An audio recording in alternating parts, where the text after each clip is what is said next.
Hello and welcome to episode 21. My name is Ross. And I'm Craig. And it's time to put the kettle on because it's tea time.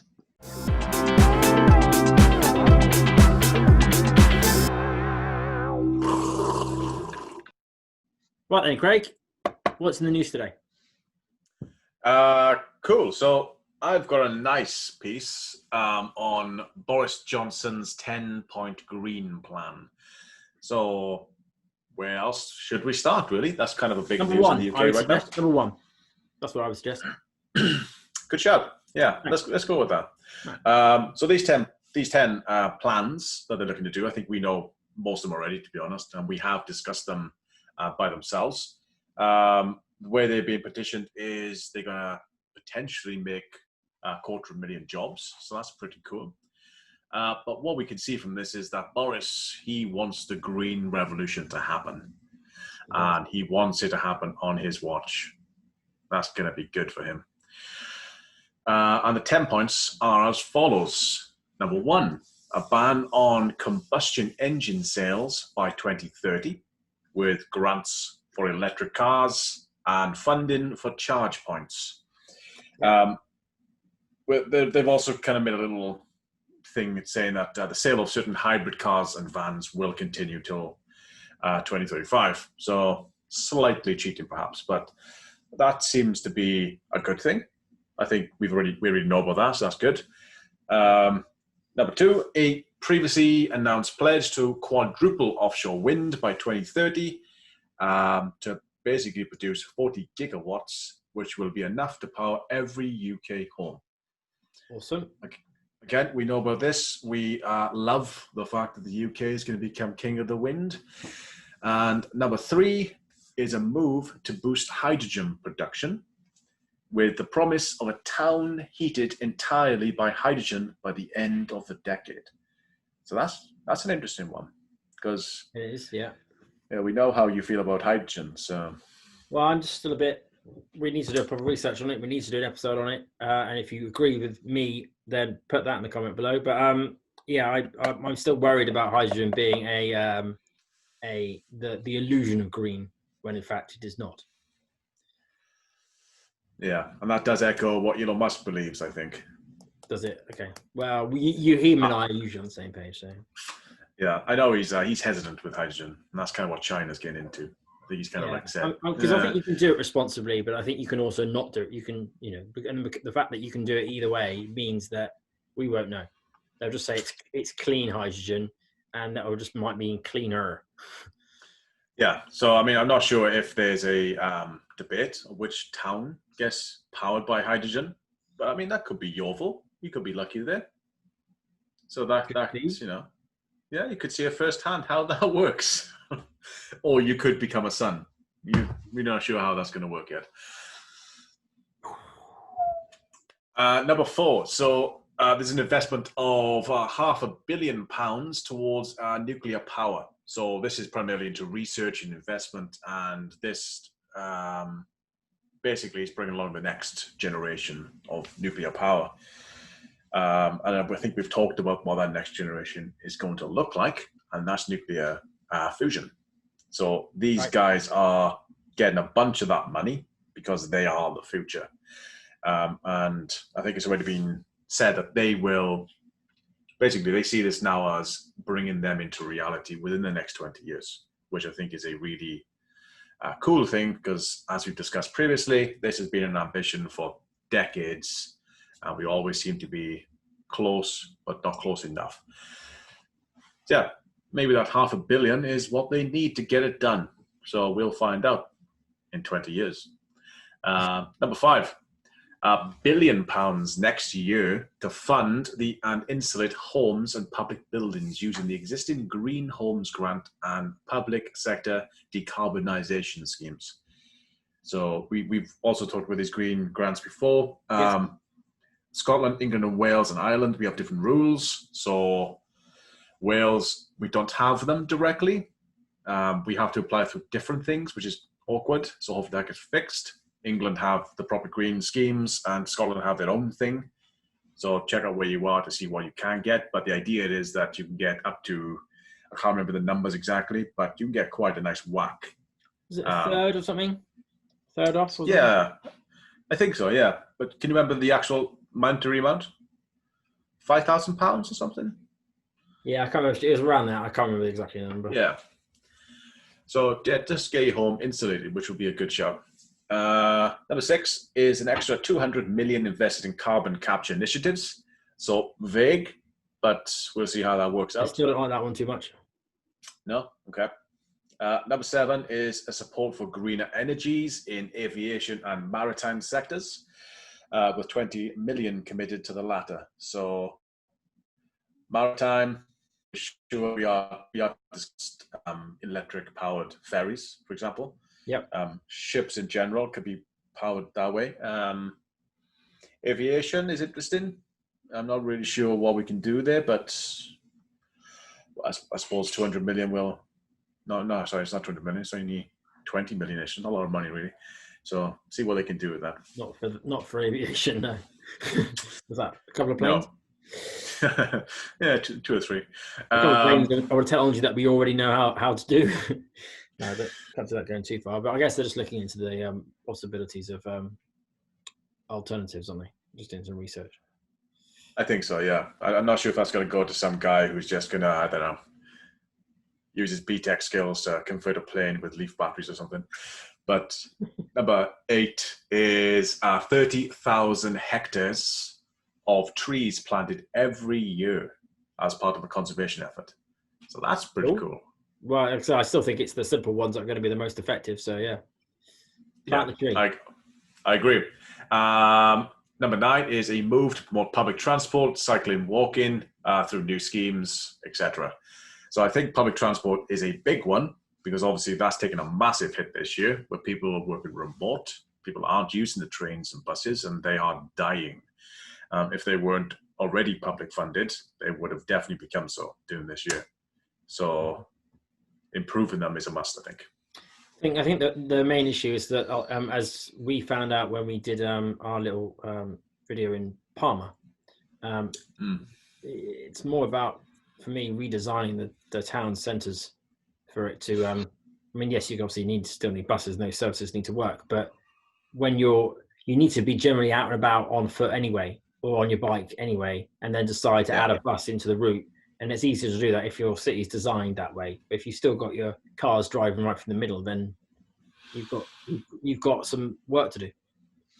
Yes. So we know Bristol is looking to do that. And if they could start banning cars in the centre, I mean, that would be a great step where it is just pedestrian friendly. I think that's kind of where Scandinavian countries have gone. And obviously, Mallorca, they've done the same.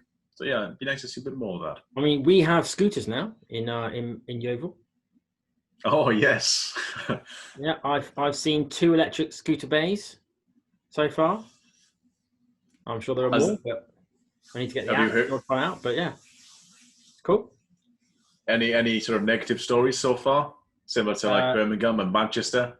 Not heard any yet. It's probably not enough of them, to be honest. But I might have to give that a whirl. I might have to just go and get on one and whiz about on it for a couple of hours, see what it's like. Yeah, please do. Please report back. Well, we'll get a lockdown. Get down here. We can go on together. I've seen at least 2. Yep. Well, and number 10, the final one, is a pledge to make London the global centre of green finance. Yes. So I think that's a needed one this year, given that the finance sector in London's taking a bit of a hit due to Brexit, which is happening in 4 weeks. And the idea there, I suppose, is, don't all run away. The green investment schemes are going to be amazing, as we've seen.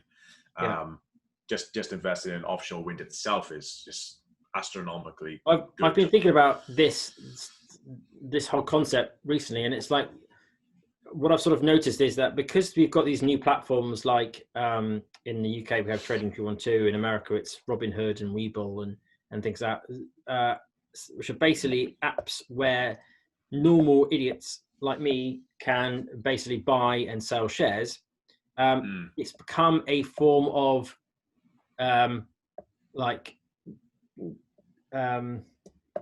capital democracy in a way, because it's like I can vote every day on the future I want to see, because I can go and buy stocks in a company that I think is doing the right thing. And when those companies do well because they're getting more and more investment from other places, then you're creating the world you want by investing in it. And I think that's going to be a growing future. I think people are going to move away from index funds, and it's because it's not, it's no longer that science that you can't do. So I think it's an interesting trend, and I think it's a good one. Yeah, that's a good point. And unfortunately, lots of people are going to lose money along the way, but whilst we learn, but eventually I can see us having literally ETFs or traded funds, or whatever the term is, which will basically be like, what sort of things do you think are important, and you can almost vote from your political standpoint by investing in. I'll invest in those technologies. I'll invest in these ones. I'll invest in healthcare. I'll invest in whatever, education. Yeah, and you can do it that way. I think that'd be interesting.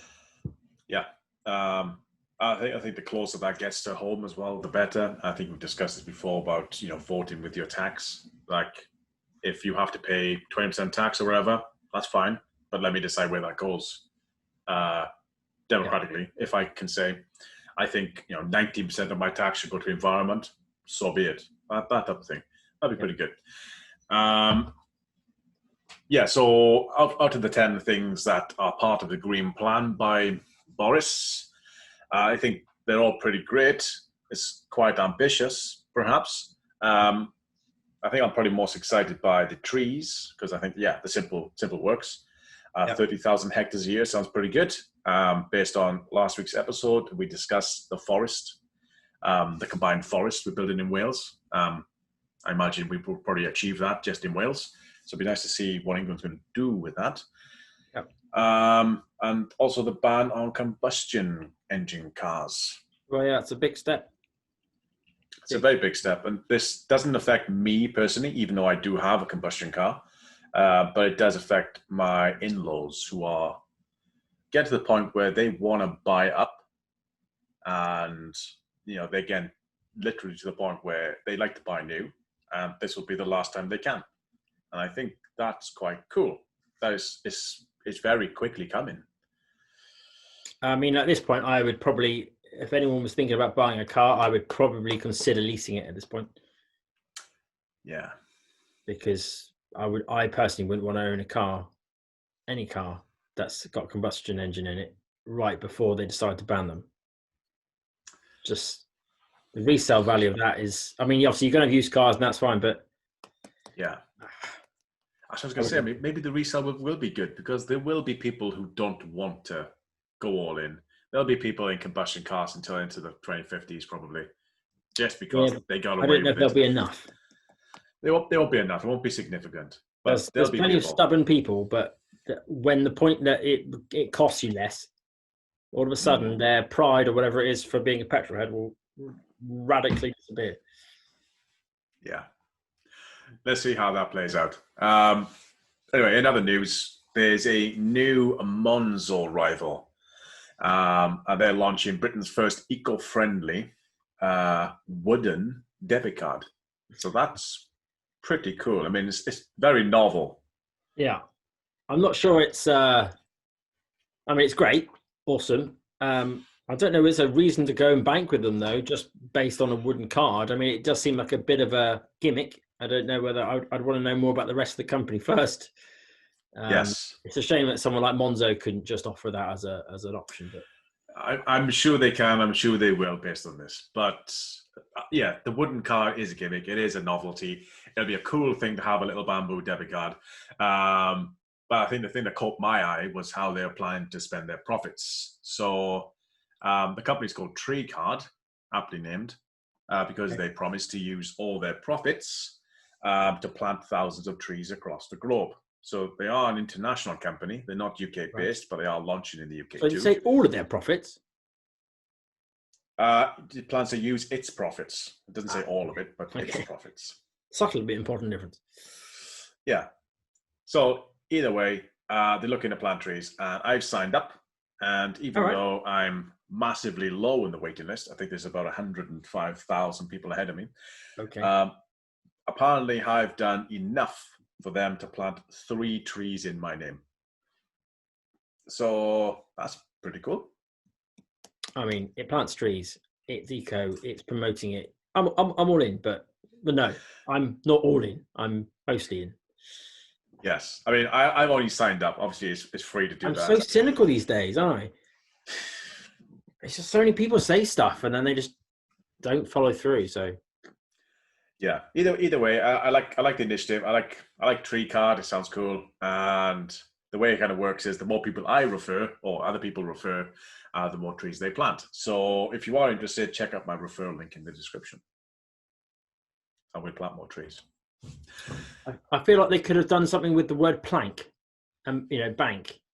I feel like they could have done a play on words there, like the plank of England. No, because plank does also have the connotations of being an idiot. Yes, I'll review that one. Yeah, maybe the marketing department ran past those ideas and dismissed them. But in a final piece of news, it's just a bit of a fun one I wanted to share because it was interesting. But apparently, a group of scientists have successfully reversed the aging process. Just in time. This is pretty cool because this is classed as the holy grail of studies. It's one of those things they've been doing or trying to do forever. Yeah, obviously the fountain of youth, all that type of stuff. What was the answer? Was it avocados? You might be surprised, actually, because it seems quite simple. But what they've found is the researchers at Tel Aviv University and the Shamia Medical Center used a form of oxygen therapy. So I'll explain how that works in a second, to reverse 2 key indicators of biological aging. So what they've actually done is they found 2 things that just get worse as you get older, and they've been able to reverse those, which in effect replenish the cells. So those 2 things are telometer length and senescent cells. So the more senescent cells you have, they accumulate, worse things are. And telomere length are little kind of like DNA things where the longer, as shorter they get, the closer you are to death, basically. So basically they put a bunch of old people in a pressurized chamber and give them pure oxygen for 90 minutes a day, 5 days a week for 3 months. Right. That's all. That was it. And that was it. And they were able to. But Michael Jackson knew that years ago. Well, Jimmy, he was also addicted to something else, but they were also able to increase the telomere length by 20%. So that kind of brought them. So what you're saying is we need more oxygen. Yeah. Right. So what makes oxygen? How do you make oxygen? How do you make oxygen again? That would be trees, wouldn't it? I think so. Yeah. Yeah. Pure oxygen, though. I mean, trees don't produce pure oxygen. No, not pure oxygen, but surely an increased level of oxygen would also be good, though. Because I don't know. There's a lot of people using ventilators these days, which is basically pure oxygen. So let's see how they play out. But the idea here is that they increase the telomere length by 20%, and that brings the telomeres back in time, basically, to how they were 25 years earlier. So the participants were averagely aged around 64. So they kind of brought their age back down to the range of 40, 39, which is pretty amazing. Yeah. In a case of 3 months, 90 minutes a day, 5 days a week of just pressurized oxygen. Which you could presumably do yourself? Sleeping. No, I meant, we spend, rather than doing 90 minutes a day, you could potentially spend 8 hours a day in some sort of oxygen chamber. Basically, a sleeping coffin is what I'm suggesting. Yes, you could. So the idea they're pushing here is that aging is a disease, and it's a disease which can be cured. And this does seem to be the way. And there's a very simple way. Wow. Just as I was about to get some wrinkles. Fantastic. Well, we've got plenty of time to perfect this. By the time we get there, time we get 64, Yeah, this will be common day practice, but it'll probably be so expensive that we can't afford it. So let's not worry about it too much. All right. Anyway, that's all my news. What you got? Right. Okay. Well, as you mentioned already, Boris Johnson has intends to make UK the king of wind, and one way it's doing that, which you didn't mention, is that he's telling all wind farm developers that they will forfeit their subsidies if they fail to meet plans to support the British supply chain, i.e., they don't get it from Britain, they don't get the parts from Britain, you don't get the subsidies because it's America. No, UK first.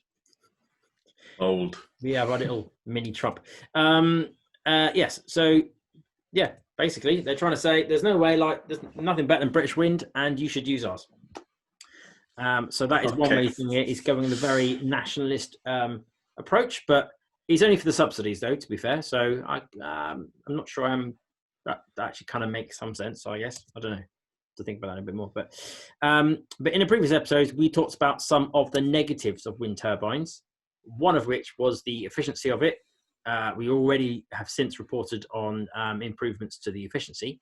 The other thing that wind turbines have as a flaw, which we didn't have an answer for, well, I think we did, but yours were a bit crazy, was the killing of birds.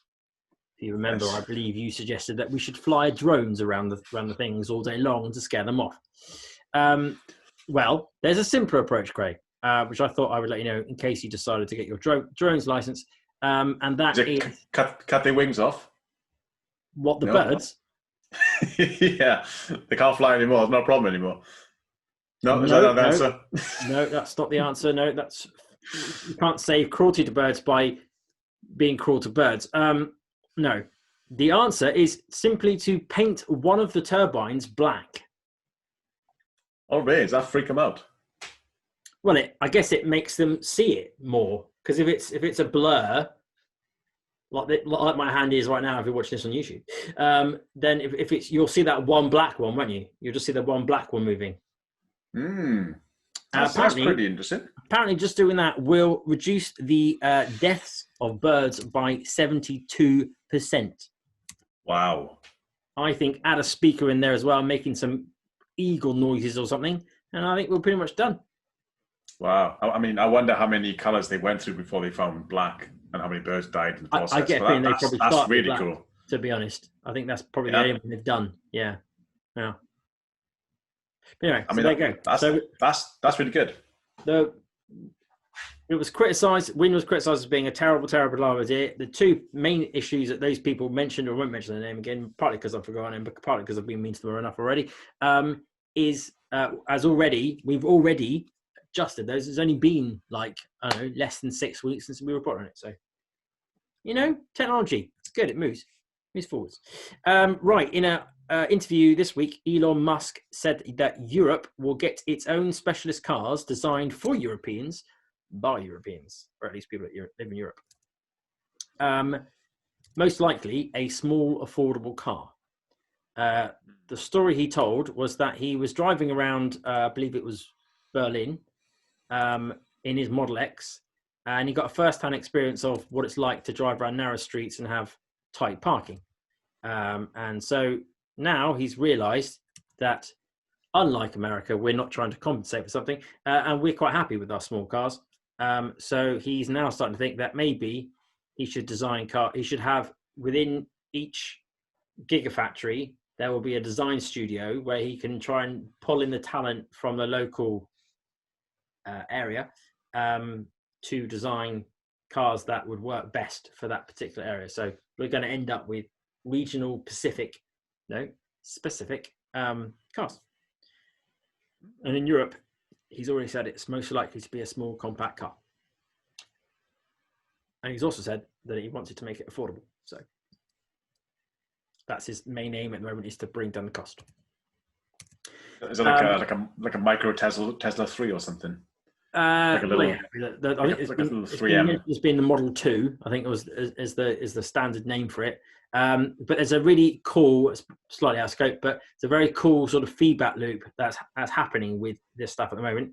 Is as they improve the density of the battery, and they're obviously building it into the structure of the car as well. There's a weird thing that happens. It's because if they improve the density, then the weight goes down, and if the weight goes down, then the amount of energy required to move the same vehicle also goes down, which then in turn also makes it that you need less batteries to do the same thing. So every time they make a small change on the density and the weight of the battery, it has a much bigger effect than it would, like a 5% drop will actually end up being a 20% improvement because of the feedback loop. So that's cool.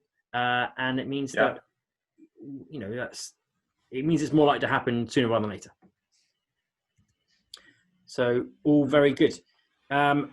Next up, we have that Formula One.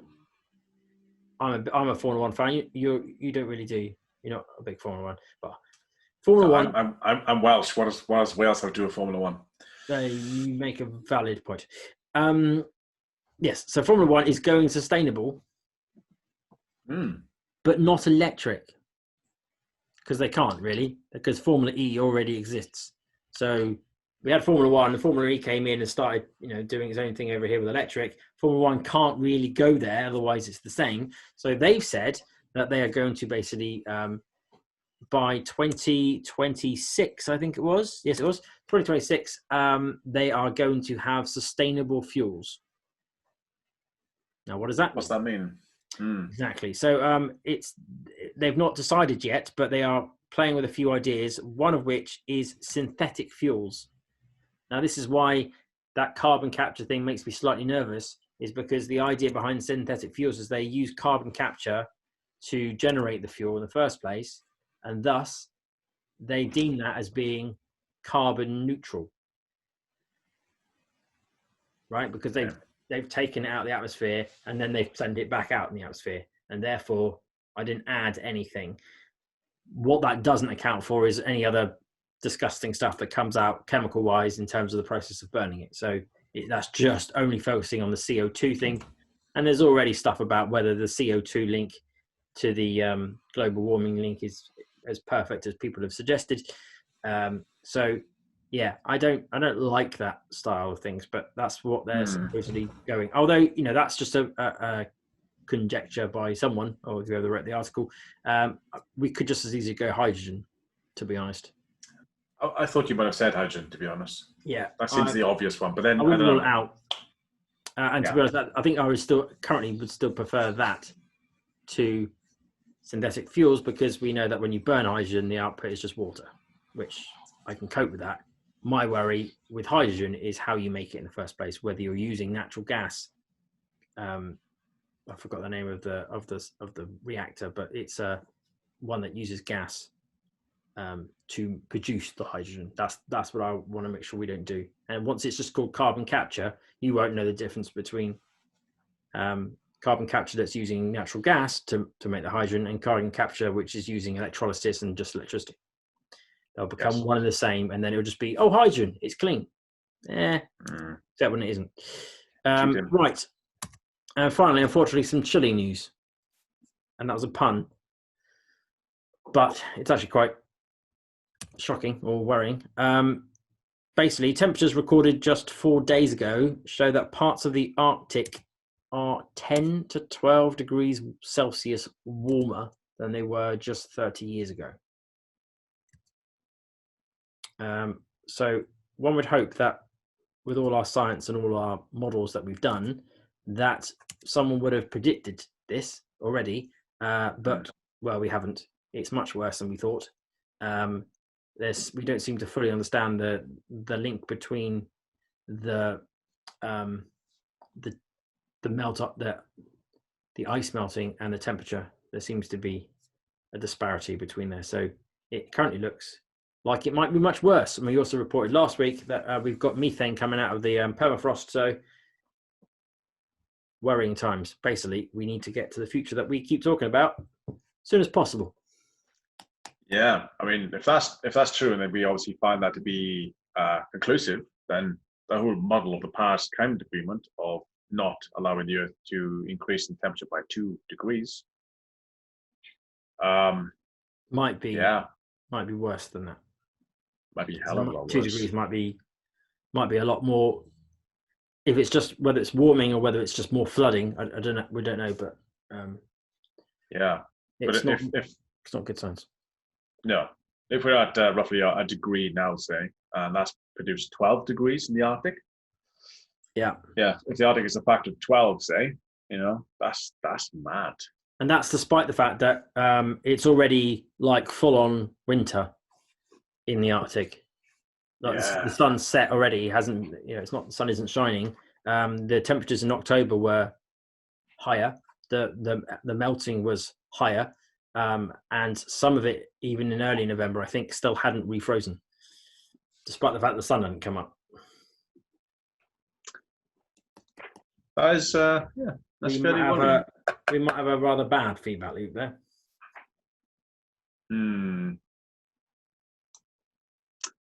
Yeah. So we'll just keep doing what we're doing, but that's me done for the news. So what is our subject today, please, Craig? Yeah, cool. Okay. Well, that's a nice note to pass over to me on. Sorry about that. My subject today is minimalism. Okay. So it's a topic that's very close to my heart, and I think it's close to your heart too. But for everyone who doesn't really know, what is minimalism? What is this minimalism thing? Well, first of all, you need to own less than 100 items. You have to have no career, no car, especially no children. And of course, you also need to be a young white male from a privileged background. I'm not sure I qualify. What, are you not privileged enough? Yeah, I'm sorry. Obviously, that's a joke. Okay, I stole that joke from the minimalists, who I'll get to later. So that's kind of how they open up, because that tends to be the general picture of how people see minimalism. Oh, these are like a posh thing. Right, cool. I didn't want to have to sell my child. No, ready violate the first rule of Minimalism Club. But of course, you don't have to be any of those things to be minimalist. Okay, and so let's hope for minimalism is just a tool, and it's a tool to get freedom from things, basically. If you live in the westernized part of the world like we do, then we are deep in a consumer culture that just wants you to buy. And that's a very normal day for us. There's nothing directly wrong with wanting to own lots of stuff. It's more the meaning we apply to those things. And that's kind of where minimalism is targeting. We tend to give too much meaning to the things we own. And we assign our happiness quite closely to those things too. And I think that's where the danger comes in. And that's exactly what the westernized marketing model is. That's why they have, scantily clad women draped over cars. Ooh, buy this car and the women will love you more. We all don't know get the woman with the car? You don't. I mean, I assume Tesla. Up for one of them. I assume Tesla don't do that stuff. They don't have they don't do the advertising at all. So no. Yeah, they just complete they're word very of mouth. Minimalist. There's just no advertising at all. They don't spend a penny on it. Fantastic. I would assume that Elon Musk is probably a minimalist. But yeah, the idea of minimalism is to consciously make decisions that you want this thing, and ideally, if you want a new car, yeah, go ahead, whatever. Just know why you want that new car. Is there a reason? Do you want that because it's a practical application? I mean, a car is just a tool. Are you using it as a tool? Do you care? Or have you been upsold by someone? Have you been maybe your neighbor's got a new car? Do you feel like I should get a new car now? That type of stuff. Is there some sort of pressure, some Keeping worry? Up with the Joneses. Exactly. Who like FOMO, fear of missing out. Do you want that thing because of some other thing? And would you be happy with it, without it? Would you be the same? That's kind of where minimalism comes in and says, you probably would be the same. So don't really worry about it. And if you do want it, buy it, whatever. But if you start realizing perhaps you didn't, or you don't really care too much, then don't. And you add a thinking process at that point, you'll probably realize you'll probably fall on the side of, I don't really need that thing more often than not. I mean, I'm already looking around the room a little bit and going, probably don't need any of those things. Yeah. Well, there's a challenge at the end. The knickknacks that I have, that's the, when I look around and think, okay, what can I get rid of? The bits I always struggle with are the bits like are from my past. And it's not even that I need to cling on to them because of sentimental value as such. It's just that I feel like if I throw them away, then like my memory is not the best. And if I throw away my past, then like, am I going to remember anything? Am I going to be able to have a conversation with my kid about anything? Because I'm going to forget it all. Do you know what I mean?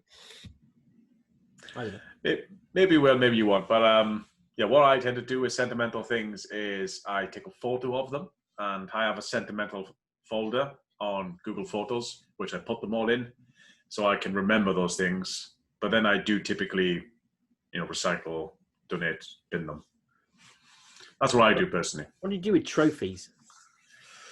Probably in the bin. Worked hard for those trophies, I did. Worked hard.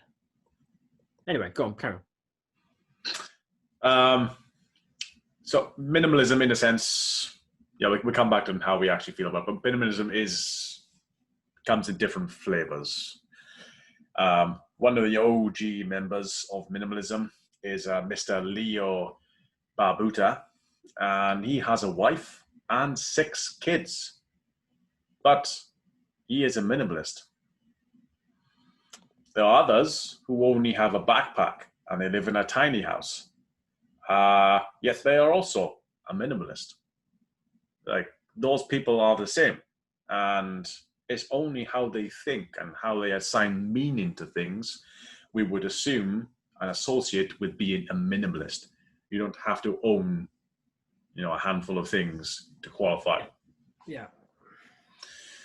To summarize, the idea is that we focus on what's important to us and get rid of excess. Because especially if you live in a westernized world, excess is very normal. That's kind of what we want to fight a little bit more. So that kind of brings us on to why minimalism. Okay. I think this is kind of where it helps us and gets a bit more home. On paper, minimalism sounds great, right? What's the harm? Sounds non-wasteful. Exactly. So what's it offer us? I think most things are obvious, that you get more money, more time, less stress, less things, and overall a simplification of life. And personally, that's why I did it, first of all, just to simplify my life. There's too many things I thought about that doesn't really matter. So I kind of got rid of those things. And with a simplification of life, you can focus on what truly matters. And that's typically the people in your life. They are the ones who, they aren't disposable, whereas things are. Mm-hmm. And the minimalists, they have this cool saying, which they've kind of coined, which is use things, love people. And they always repeat that. That's their thing. Okay. So that's exactly how it should be. Things are tools. If they're not serving you, they're gone. It's hard. It's going to be an empty room, isn't it? But anyway, with that simplification, no one really cares if you own the new iPhone. Like the one that just came out last month, nobody cares if you got that. You may think people care, but nobody cares. And if your old phone still works, then it works. It's just a tool. That tool is perfectly fine. And the stress of upgrading be gone. Mm. Yes. So I know we drink that Kool-Aid. That's us. We still have the Pixel 1. No, you have Pixel 2 or 3 now, don't you? I have 3 now. But only because My one was had a broken charger, and I dealt with that for about 2 years. Yes. But before you even jumped onto the one, you used an Alcatel that I did. I believe was the cheapest phone we could find in Argos. Yes. So I lent And the it. only reason I used that was because I had a perfectly good phone and I dropped it because I was too lazy to buy a case. That would have been that would be an Yes. example of buying something that was useful. I didn't, so I punished myself for about a year by giving myself a rubbish phone. Yeah.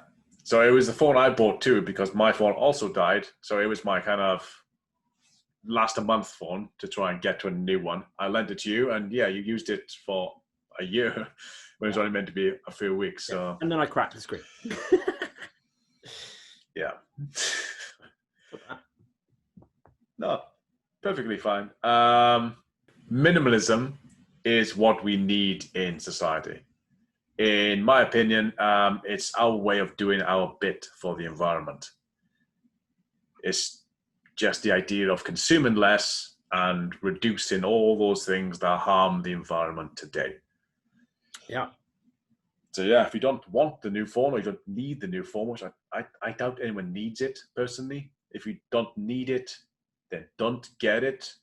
And eventually those things will stop being produced if more people jump on that sort of idea.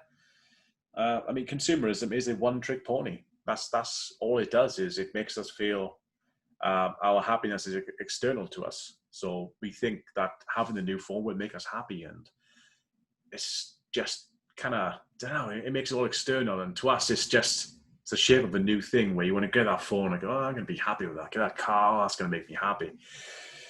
But it's just kind of given. I mean, I guess there'll be a negative effect of that. On the positive effect, you probably end up with manufacturers making better quality stuff. But on the flip side, they will cost more because less people are buying them and holding on to them, and so you'll then get more resale value from the one you've already had, and it will take more money and more gadgets and moving things forward for manufacturers to convince you that actually you do now need a new phone. So it will have. But I mean, like, if you worked out how much my phone and your phone has cost you per month by the time that you've had it for like 3 years, then compare that to a £30 contract, and it's insane. Yeah, I mean, compare that to the new iPhone, which is over £1,000. It's ridiculous. So I don't mind paying £1,000 for a phone if that's going to be for 10 years. Okay, £100 a year, I can deal with that. That's still on the expensive side, but fine. I think that would be a fine sacrifice. But that's that one personally, because I know I have a tendency to drop them and smash them. But yeah, I mean, this is going to be high quality though. It's not going to be made of glass, which I think it actually is. That's true. So it won't be, basically. If you made of bamboo or something, it's going to bounce. So maybe that'd be a cool future. But the idea of consumerism is it puts our happiness external into new things. And if we start reclaiming that power internally, we'll feel a lot more happy without having things. And I think we'll quickly realize that things don't produce happiness. I think we all know that anyway, really. Happiness is very fleeting. Once you get a new purchase, yeah, it's exciting for a little bit, but then you have it, it's boring. A year later, you buy the next one, and it's a vicious cycle. And that's kind of where we are in this world, where we're very wasteful. Wow. We've obviously, I don't know if you're going to come onto it, but we've obviously got a certain period coming up. Yes, I'm getting to that. Okay.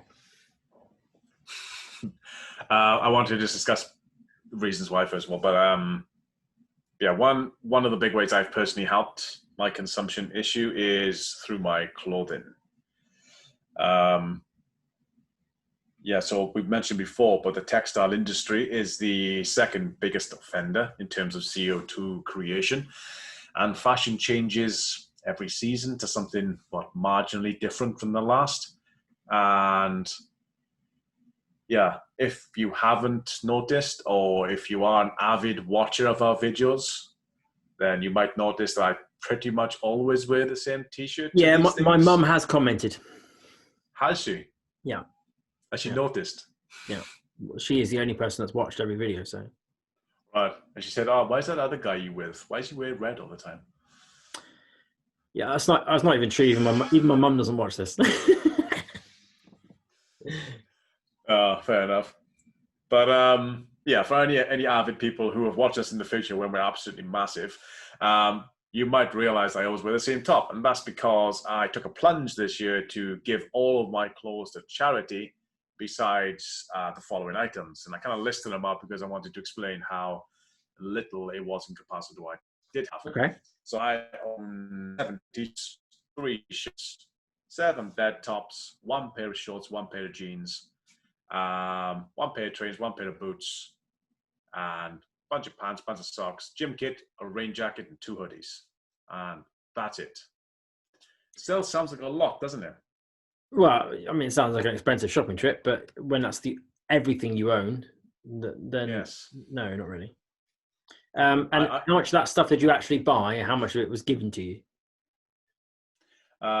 Most of it I already had. Nothing was given to me as such. I already had most of them. So when I went through my stuff to bin stuff, besides the t-shirts, I bought the t-shirts because I wanted hardy material type things that would last washing after washing after washing. And these ones do seem to be okay. They're from a brand called MVP, and they seem to be quite good on the scale of sustainability, etc. And they seem to have lasted. Okay. I've been washing them weekly since, well, for the last 9 months. So seems to have done its job. Looks beautifully red. Thank you. Yeah. I own 2 red t-shirts, by the way. I don't wear the same one all the time. I have 2 black, 2 red, 1 grey, and 1 yellow, because I thought, why not? But you're feeling elaborate that day. You're feeling a bit. I mean, I bought it in the spring, so like obviously yellow doesn't really play out too well these days. Oh, I got one like it's not red, it's not black, it's like the color in between. Like burgundy. I got burgundy as well. That's my 7th. But that's all I have. Oh, burgundy under this. Exactly. I got burgundy, yeah, too. And I like a burgundy meat. Anyway. I'll quickly show you one of these just because I love it personally. So I've left the screen for the time being for the podcast users. But this is how I keep my stuff. No, I'm filling with pencil. I keep them in Pringles cans. So of course you do. It's a no Pringles cans. I have 7 of these. Inside is a t-shirt. Inside that is a pair of pants and a pair of socks. That's, you can't see that. Inside is a t-shirt, a pair of pants, pair of socks, and every day I take one out, all nice and rolled, and I chuck them on every morning. And after I've worn them, they go in the wash, they get washed, and put back in the Pringles cans. I've been doing that every week for 9 months. Like, it seems insane, but kind of genius at the same time. You'd be very proud of my Pringle. Yeah, there's just 7 cans of Pringles with t-shirts in them. It looks absolutely mad to the outside opinion. I always want to like go, right, well, can I get, like, you know how the Pringles comes in different colors? Yeah. Like, I want to have a Pringle pop for each color of t-shirt I've got now. And then I can just decide, you know, what color I'm going to wear just by looking at the Pringle pop. Well, I can see the colors because I haven't got the tops on the Pringles. I got them open. Right. But still, you know, so the t-shirts can breathe.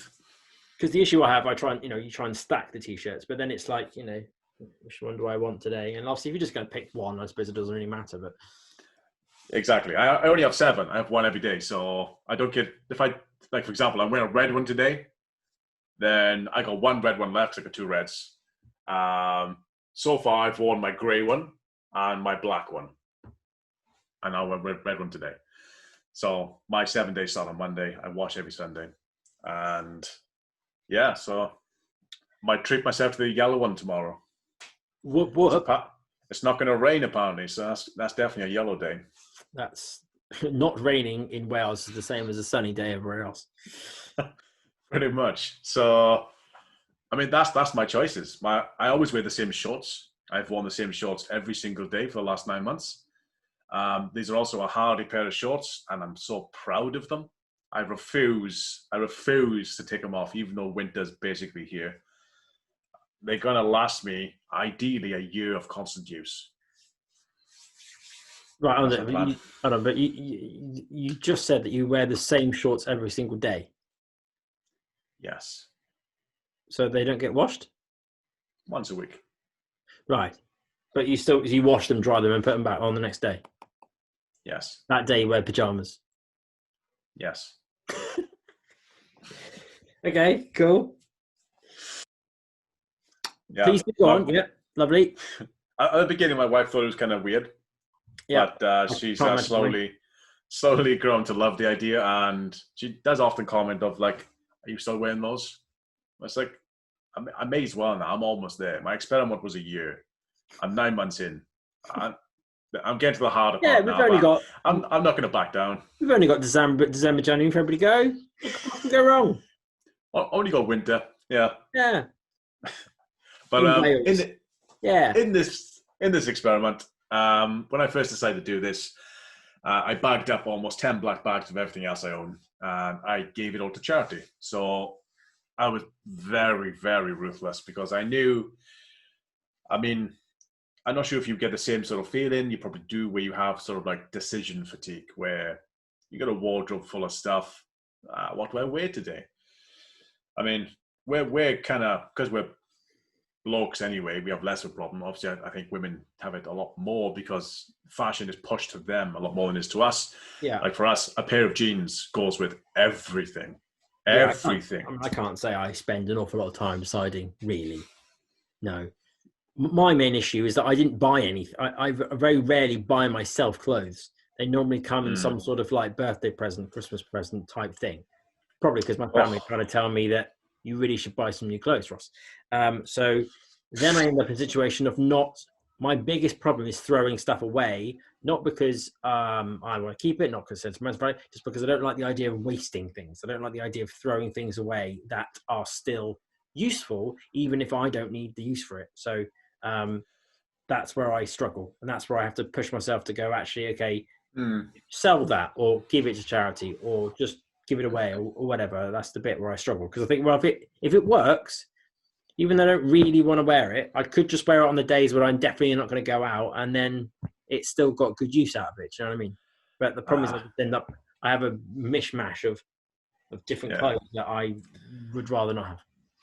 You know you're not going to wear them. Yeah, I've been pretty ruthless, but I've still got some left. But that's always the issue. I've got a couple of shirts. I don't think I'm ever going to wear shirts. I don't like wearing shirts, but I'll keep a couple because you never know. I might need one. You know.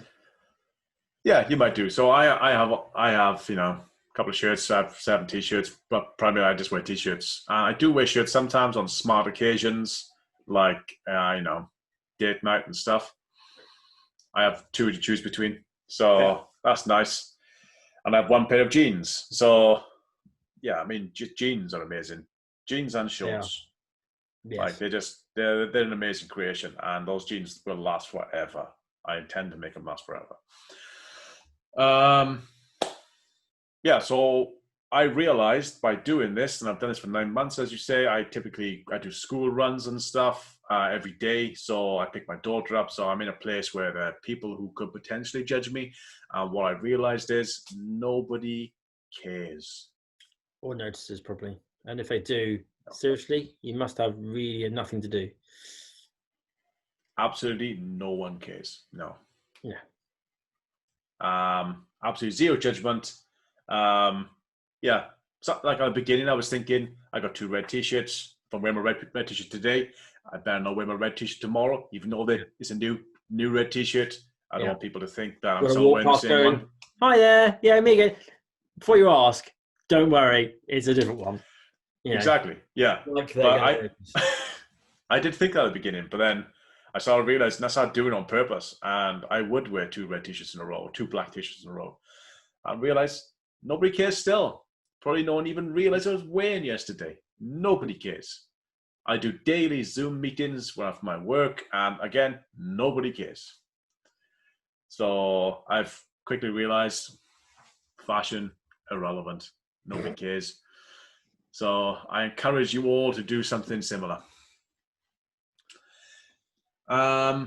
Other than that, minimalism is a tool that I have taken to other parts of my life as well. And based on previous episodes we've done, one of those is intermittent fasting.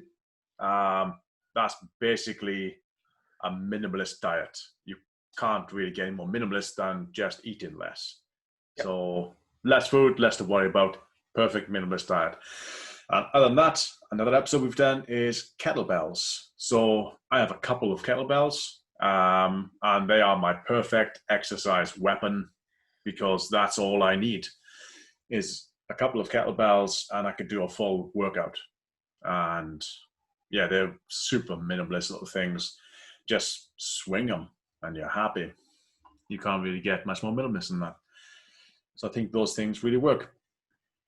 And I suppose, but finally, how can you be minimalist? Well, so obviously, can we talk about Christmas now? Well, that's going to come in. Okay. Let me get to that point, then I'll come back to you. So I kind of see what it takes to be minimalist is a personal question, and you need to decide what you can do without. And what is it that makes you content?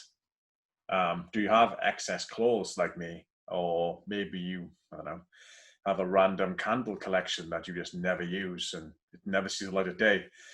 I have a chessboard I never play, or very rarely play. Yeah, maybe that. Maybe I could go to a charity shop and you can make some mistakes. I have lots and lots of toys. Yeah, I mean it's personal. I'm not saying you should get rid of everything you own. I'm not saying you should bin all your sentimental things. It's a very personal decision. And it's more primarily to do with, if you're happy with what you've got, that's fine. Maybe don't add anything until you need it. That type of thing. Like my wife's case, she's got this weird thing for potpourri. You seen that stuff? Yes. Well, I smelled it first, but then I saw it. I mean, we seem to have way too much of the stuff, and I absolutely hate it. I don't know. I just find it everywhere. It's in the attic and stuff. What's that? It's the Grinch quote, isn't it? Is one man's waste is another man's potpourri or something. I'm not sure. But it's absolutely it's a bane of someone's existence somewhere, and most of the time it is mine. I just typically try and get rid of it whenever I see it, and I can't bin it because she does love the stuff. So that's the irony, I suppose, that I'm maybe minimalist, but my wife is not, and neither are my kids. So I think you becoming a minimalist, it doesn't have to mean you got to change everyone else too. You can be a minimalist while everyone else around you is a maximalist, if you wish. If they want to keep buying stuff or buying new cars or buying new phones every year, fine. This is a you thing. This is completely you and doesn't affect anyone else should you choose to become minimalist or not. But yeah, talking of the Christmas thing, one way you can act with minimalism in mind is what's coming this Friday. And that's Black Friday. Yes. So yeah. Do you get caught up in the whole Black Friday thing? I'm feeling the pressure on it right now, yeah, to be honest. Really? Yeah, because obviously, we've got Christmas coming and we've got kids in the house. And whilst I don't need stuff, I mean, my family got this, was it something you want, something you need, something to do, something to read or something? Okay. And that's how that's like, you usually pick a present for in each section. And that's what they're ultimately going to get as their presents. But even the first one, what do you want? Well, that's already I don't want anything. What do you need? That's fair enough, because that's something that, you actually think, well, actually I really could do with that. That's what I'm missing. But the other thing, something to do, something to read, again, do you need that stuff? And I mean, the digital world does help, because stuff like, what do you read? You don't need to actually own it, even though you do own it, because it's not a thing. It's not a material thing. But I don't suppose it really makes much difference. in a mindset perspective as to whether it's digital or not. You still stuff that you feel like I want this, I want that, I want this, I want another book, I want another film, I want another game for my PlayStation. But yeah, so I'm feeling the pressure of going, I need to buy things for my son that he would like. And I'm imposing that. I think that's probably the most interesting part of me. It's because of Christmas. It's because of the expectation that he's going to receive lots of presents, and the more presents he has, if you like, the better he thinks Christmas is, just because we've kind of taught him that. Unintentionally, but that is what's happened. Oh look, you've got so many presents this year. You know what I mean? Aren't you so lucky? And we tell them these things because we want them to be happy. But then all we do is we teach them that that's what they want. We teach them things equals happiness, which it doesn't. Yeah, and it happens every year, and twice a year every year, and that's what they look forward to. So I'm struggling with that one. I don't know what to get him that would not constitute just, there's a reason the camera's pointing where it is, because you can't see it, but like the whole section back here is basically all of his toys. And we've got loads of things and we just don't need them all. So. Yeah, just an idea I just thought of that. Do you think it would work like if we asked our kids to put all the toys they don't want anymore in a bag so they can go to Santa, so Santa can give them to other little girls and boys who may want them? I haven't done anything quite as cute as that. But there are Christmas toy charities which will, kids charities who will take donated toys, ideally wrapped they ask for, so they can just then present them to other kids. Great. The bit I'm really bad at, the wrapping part.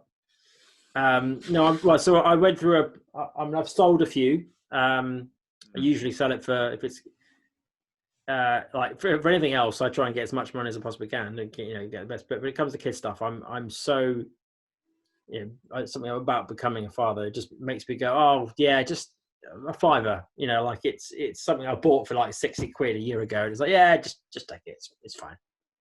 Yeah. So I've been trying to do that, but yeah, I think I'll never catch up. And I've also been trying to say to him, okay, well, put in a box the things that you don't want, but sadly I didn't know about this donating presents thing. I've said, you can take that, we can sell those toys, and then we can use the money to buy new toys. So I've done it that way, but I don't know if that's really teaching him minimalism. That's just teaching him to recycle, I suppose, in some ways. Yeah, whatever it is, I suppose you want to work a way to detach happiness and things, and happiness comes from experiences or people, not things. Yeah. And I suppose even if you bought him, I don't know, a couple of tickets to Legoland or something, or Santa did rather, that type of stuff. It's more of an experience. Yeah. Those type of things basically. Well, but that's actually a very good point, because I'm separated from his mother, so the one thing he loves, much to the distress of the both of us, is when we do stuff together. That's the thing he loves, because it's the one thing he doesn't get. It absolutely has nothing to do with stuff. He just wants to have that. Unfortunately, he'll forget it. That's the other issue. You do it, and then a month later, it's like, did I do that? Don't really do that. What, you mean I had to put over the whole day for nothing? It's just not that bad. No, well, yeah, it's very much a personal thing, I suppose, and getting through that, it's very much a society thing too, that you get judged on. And as you say, that the more presents you have on Christmas, the better the day becomes. And there's parents who make a big habit of that on Facebook, where they post a sofa full of presents. It's like, oh, my girl's gonna be so happy in the morning. It's like, I'm sure she will for a couple of hours, but then you're effectively setting her life up to become, things equals happiness. And I think that gets difficult after a while. And, she'll become an adult and have to untangle that mess for herself at some point, because when life hits you and you start realizing that's not true. Yeah. It's a shame. But, Black Friday is a very, very much it's consumerism, and everyone goes a little mad sometimes. And we tend to buy as many things as possible because they're on sale, and the word sale means buy. We don't really see past that sale, even though, according to a BBC article published today, most Black Friday products are the same, if not cheaper, before the sale started. So that I am completely not surprised about. That's just a complete marketing ploy. Yeah. So all I'm saying is, for people who are listening, watching this, is this Black Friday, choose to buy one less item than normal. Just one. So Tiny reduction. Something you need, something to do, something to read. Yeah, drop the want. Just drop the want. And yeah, I think that tiny reduction, that's enough to help you see that thing maybe you thought you needed, and maybe you thought it would increase your happiness. Those type of things. You start realizing, I didn't actually buy that thing, and I kind of feel the same. I don't feel disappointed. I don't feel happy. I just feel the same.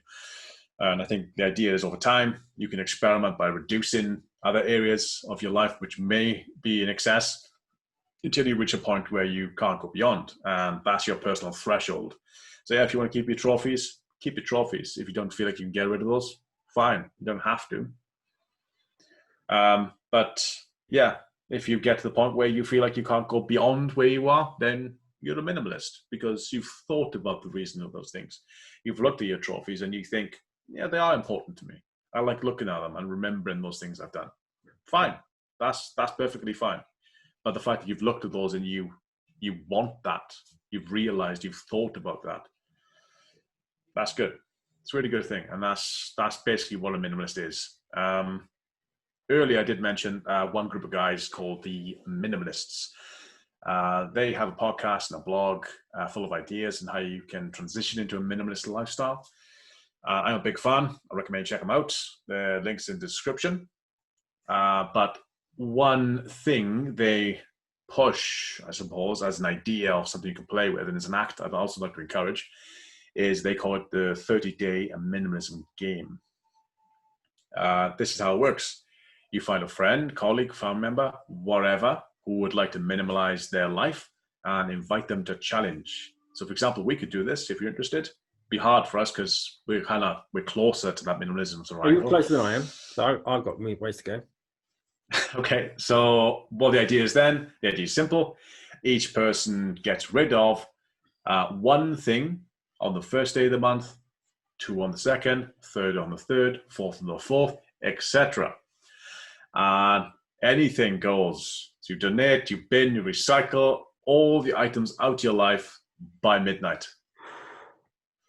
The game is simple, especially at first. But as you can imagine, as you've already thought, it gets harder as time goes on. Well, I'm already thinking 20 things in one day. What am I going to do? Yeah, as you know, weeks start going, you got to find 14 things, then 15 things, and it gets hard. But we're talking anything. How many trophies you got? About 6. I did throw a lot of them away, but I thought I'd keep the good ones. The ones where I won stuff. Do you know what I mean? I got rid of all the runner-up ones. It's like no one ever remembers the runner-up. Screw that. Get rid of that. But the ones where I won things, I kept those. Fair enough. But yeah, the aim of this challenge is the winner, who is whoever can keep going the longest. I think I might win that one on the basis that you've probably thrown away everything out already. Yeah, I've probably got less to get rid of. It would probably be hard now. I feel like I'm very much bare bones. But yeah, if you could make it to 30 days, we both win, basically. If you know someone's up for the challenge, share the game with them, and yeah, let us know in the comments how it goes, because it's a hard challenge. But I think if you're in the right mindset, especially this time of year, you could probably do it quite easily. Like, I mean, I feel like I could do it. My attic is full of crap. I could probably do this challenge with you. I could probably get rid of, I don't know, how many things is that in total? It's 30 to the power of 30, isn't it? No.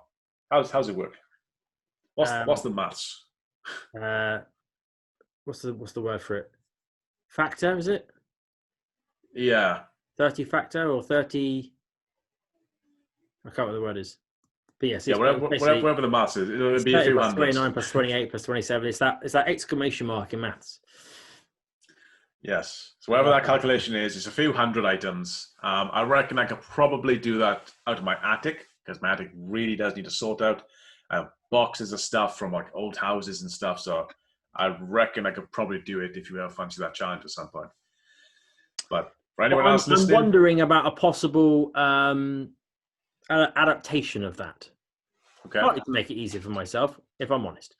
I'm thinking of like an adaptation of the 12 Days of Christmas.